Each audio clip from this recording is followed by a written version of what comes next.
Welcome to Invent ERP, your growth keystone. In today's tutorial, we'll show you how to add customers in Invent ERP and ensure they are compliant with ZATCA regulations. Let's get started. From All Apps, head to CRM. Here, you'll find a list of all your customers, whether they are individuals or companies.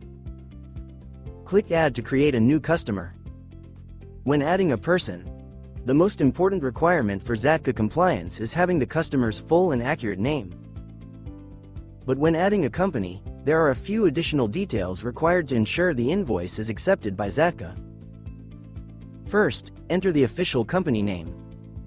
Then add the tax identification number.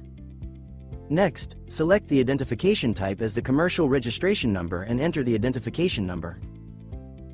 Finally, make sure to add the full and accurate company address, including the country, the state, the zip as the postal code, Street 1, Street 2 as the district name, and finally the building number.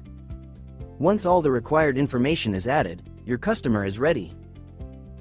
Click Create to save the customer contact information and start issuing invoices in compliance with ZATCA regulations.